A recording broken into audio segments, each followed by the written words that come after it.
Hello my dear friends, you are most welcome on our YouTube channel. दोस्तों, कैसे आप सब? उम्मीद करता हूँ कि आप सभी लोग बहुत ही अच्छे होंगे और आपकी स्टडी भी बहुत ही शानदार ढंग से चल रही होगी।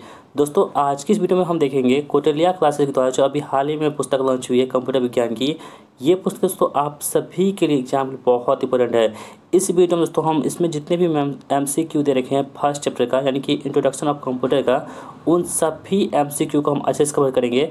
तो आप इस वीडियो को अंत तक देखिएगा। और हाँ दोस्तों, यदि आप चैनल पर नए हैं ना, तो चैनल को सब्सक्राइब कर दीजिएगा, क्योंकि ये चैनल आप सभी के लिए बहुत इंपॉर्टेंट है और आपके एग्जाम के लिए ये रामबाण साबित होगी ये चैनल। ठीक है, तो चलिए दोस्तों शुरू करते हैं आज की इस वीडियो को। देखिए दोस्तों, पहला प्रश्न आपके स्क्रीन पर आ चुका है। क्या है कि निम्नलिखित में से डिजिटल कंप्यूटर का आविष्कार हार्वर्ड एकल ने किया था? यानी कि कौन से जो डिजिटल कंप्यूटर थे इसका आविष्कार हार्वर्ड एकल ने किया था दोस्तों? उसका नाम क्या था दोस्तों? वो था हार्वर्ड मार्क वन। दोस्तों, हार्वर्ड मार्क वन जो थे ना, इनका नाम था और इन्होंने क्या किया था? हार्वर्ड एकल ने इसका आविष्कार किया था। ठीक है, ऑप्शन नंबर जो 2 है यहाँ पे इस प्रश्न बिल्कुल सही जवाब हो जाएगा। दोस्तों, यदि आपको इसकी PDF प्राप्त करना है तो PDF कहाँ मिलेगा? तो उसका PDF जो है दोस्तों वो आपके हमारे टेलीग्राम जो चैनल है उस पर मिलता है। तो टेलीग्राम चैनल से आप ज्वाइन करना नहीं भूलिएगा, क्योंकि उसका लिंक हमने इसी वीडियो के डिस्क्रिप्शन बॉक्स में दे रखी है, आप उसको ज्वाइन जरूर कर दीजिएगा। ठीक है, अगला प्रश्न देख लेते हैं हम लोग। पहचाने की कंप्यूटर की विशेषताओं के संदर्भ में दिए गए कथन सत्य है या गलत? यानी कि कौन सा इसमें कथन सत्य है और कौन सा गलत है? पहला के पास है स्वचालन किसी कार्य को यथासंभव कम मानवीय संपर्क के साथ पूरा करने के लिए प्रौद्योगिकी का उपयोग है। दूसरा के पास है कि विश्वसनीयता से तात्पर्य डेटा के समान सेट के लगातार परिणाम देने की क्षमता से है। ठीक है, तो दोस्तों इसको आप देखिएगा। तो जो दोस्तों जो दोनों प्रश्न है ना, ये पहला भी अंक सही है और दूसरा जो ये भी सही है, यानी कि दोनों कथन यहाँ पे बिल्कुल सही हो जाएगा। ऑप्शन नंबर सी जो है यहाँ पे हमारे प्रश्न का बिल्कुल सही जवाब हो जाएगा। ठीक है, तो ऑप्शन नंबर सी यहाँ पे राइट आंसर है। अगला सवाल देख लेते हैं हम लोग। अगला सवाल है कि निम्नलिखित में से कौन समान सुरक्षा लक्ष्य नहीं है? आपके पास ऑप्शन है उपलब्धता, अखंडता, सबूत और गोपनीयता। तो इसमें कौन सी समान सुरक्षा लक्ष्य नहीं है वो कौन सी हो जाएगी? तो सबूत जो है इसमें समान सुरक्षा लक्ष्य नहीं है। अगला सवाल है डिजिलेंस नामक कंप्यूटर की विशेषता का संबंध निम्न में से किससे है? यानी कि जो डिजिलेंस नामक कंप्यूटर है इसकी विशेषता का संबंध किससे है दोस्तों? इसमें हो जाएगा कौन सा? तो ये जो डिजिलेंस होता है ना, ये क्या होता है? एक कंप्यूटर समान संगतता व सटीकता के साथ कई मिलियन कार्य या गणनाएं कर सकता है। तो ऑप्शन नंबर 2 जो है यहाँ पे हमारे प्रश्न का बिल्कुल सही जवाब हो जाएगा। अगला सवाल है हमारे पास, कंप्यूटर की डिजिलेंस विशेषता लाखों कार्यों या गणनाओं को समान डैश और सटीकता के साथ करने की क्षमता को संदर्भित करती है। तो दोस्तों वो कौन सी करती है? तो ये संगतता यानी कि कंसिस्टेंसी को जो यह बताती है। ऑप्शन 2 यहाँ पे हमारे प्रश्न बिल्कुल सही जवाब हो जाएगा। ठीक है दोस्तों, सभी प्रश्न बहुत इंपॉर्टेंट है, इसकी वीडियो को आप अंत तक जरूर देखिएगा।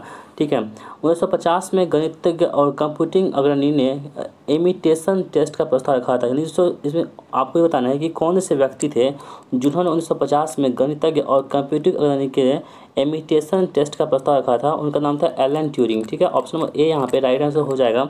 अगला सवाल हमारे पास है कि कंप्यूटर के जनक के रूप में किसे जानते हैं?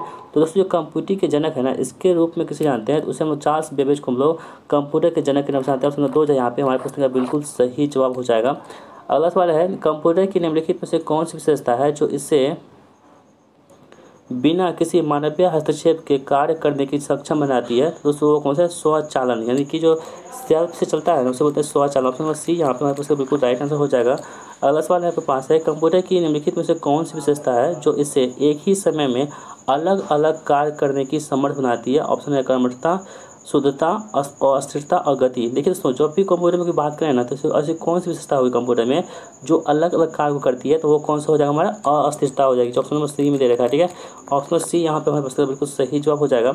अगला सवाल आपके पास है कि यदि हम किसी कंप्यूटर सिस्टम में बार बार एक जैसा इनपुट डालते हैं तो हमें समान परिणाम मिलता है।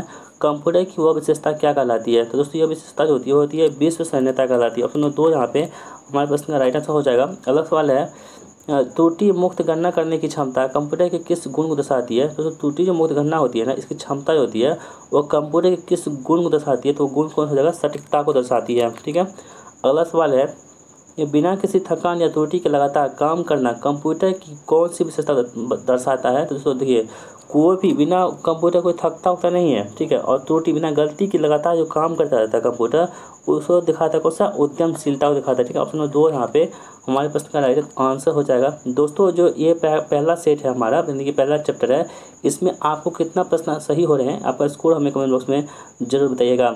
विभिन्न समस्याओं को हल करने का लचीलापन डैश कंप्यूटर की विशेषता को दर्शाता है।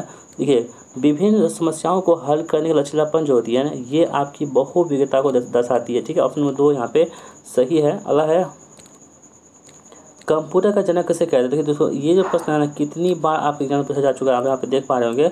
तो कंप्यूटर के जनक किसे कहते हैं, बहुत आसान प्रश्न है। ये चार्ल्स बेबेज को हम लोग कंप्यूटर के जनक के नाम से जानते हैं। अगला सवाल है कि डैश अपूर्ण तथ्यों को प्रतिनिधित्व करता है और डैश सार्थक आंकड़ों का प्रतिनिधित्व करता है। तो देखिए दोस्तों, जो देखिए यहाँ पे है ना, डाटा जो होती है, डाटा ये क्या करती है, यहाँ पे डाटा भराएगा, डाटा क्या करती है, अपूर्ण तथ्यों को प्रतिनिधित्व करता है, और इन्फॉर्मेशन जो दोस्तों होती है वो सार्थक आंकड़ों का क्या करता है, प्रतिनिधित्व करता है। ऑप्शन नंबर डी यहाँ पे हमारे प्रश्न का राइट आंसर हो जाएगा। अगला सवाल है, अधिक समझने योग्य रूप में परिवर्तित डेटा को क्या कहते हैं। तो अधिक समझने योग्य रूप में परिवर्तित डेटा को कहते हैं हम लोग जानकारी कहते हैं, ठीक है।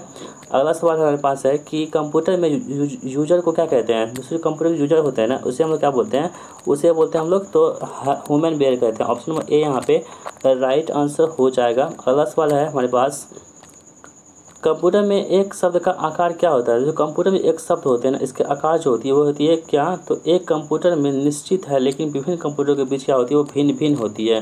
यानी कि कंप्यूटर जो आकार होती है, साइज होती है, वो क्या होती है, मतलब कि अलग अलग होती है सभी कंप्यूटर में।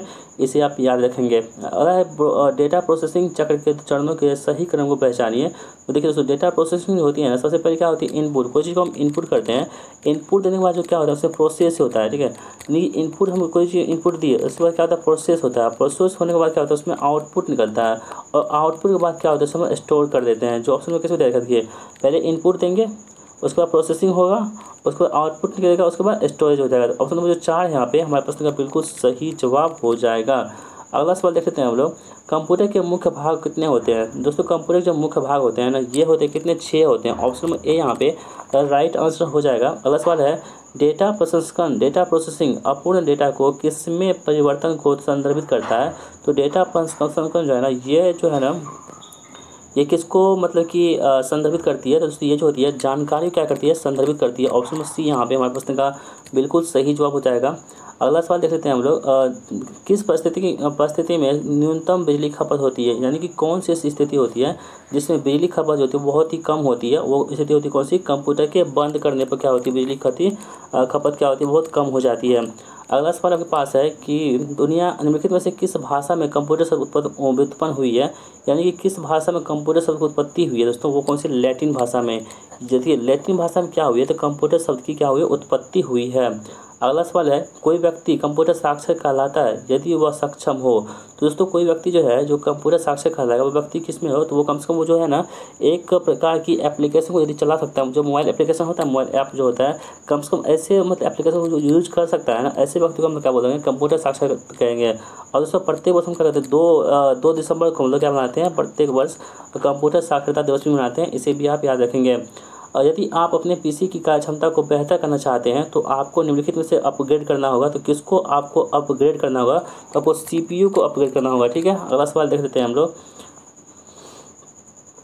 अगला सवाल है कि एक संगणक यानी कंप्यूटर के घटकों के बारे में निम्नलिखित प्रश्नों पर विचार कीजिए। पहला है आगत इकाई, एक निर्गत इकाई संगणक कंप्यूटर से परिणामों के रूप में उत्पन्न निर्गमन प्राप्त करती है। दूसरा है निर्गत इकाई, एक निर्गत इकाई संगणक कंप्यूटर से परिणामों के रूप में उत्पन्न निर्गत प्राप्त करती है।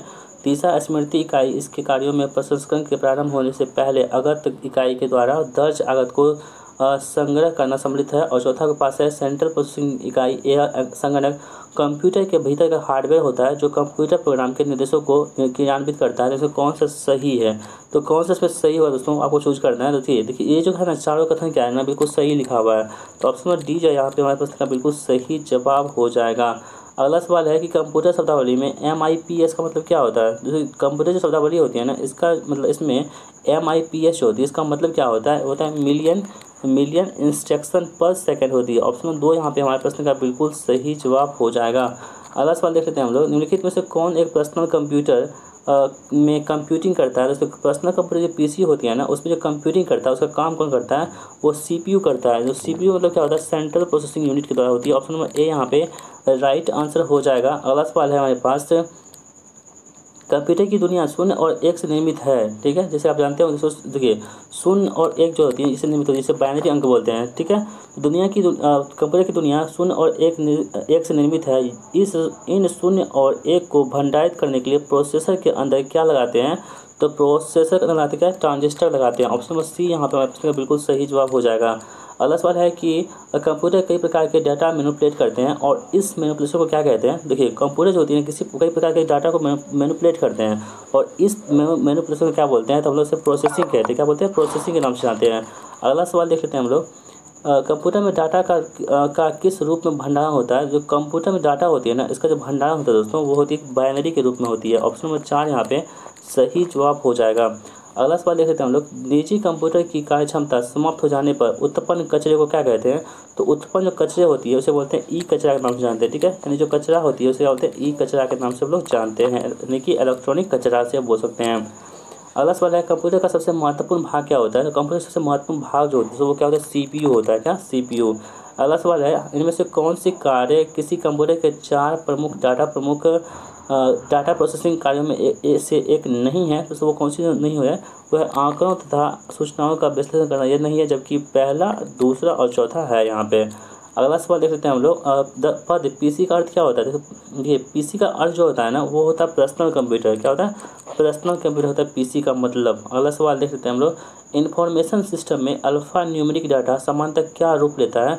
तो वो रूप लेती है, वो नंबर और अल्फ़ाबेटिकल कैरेक्टर का रूप लेती है। ऑप्शन नंबर बी यहाँ पे हमारे प्रश्न का बिल्कुल सही जवाब हो जाएगा। अगला सवाल देख लेते हैं हम लोग, नॉन न्यूमेरिक डाटा का उदाहरण कौन सा है। तो नॉन न्यूमेरिक डाटा उदाहरण जो है ना, ये कौन सी दोस्तों वो होती है, इनमें से कोई नहीं। यानी कि दोस्तों देखिए नॉन न्यूमेरिक डाटा जो होती है ना, इसमें नंबर जैसे कि 0 to 9 का उपयोग नहीं होता है। इसमें केवल अल्फ़ाबेटिकल कैरेक्टर का प्रयोग होता है, जबकि अल्फ़ा न्यूमेरिकल में अंकों 0 to 9 तथा 1 A to Z का प्रयोग करते हैं। कर्मचारी का पता, परीक्षा के अंक, बैंक से आदि में 0 to 9 का उपयोग होता है। इसलिए उपरोक्त में से कोई भी नॉन न्यूमेरिक डाटा का उदाहरण यहाँ पे नहीं है। और दोस्तों आज की इस वीडियो का लास्ट प्रश्न हमारा होगा, कंप्यूटर को प्रयोग करने का लाभ क्या है दोस्तों।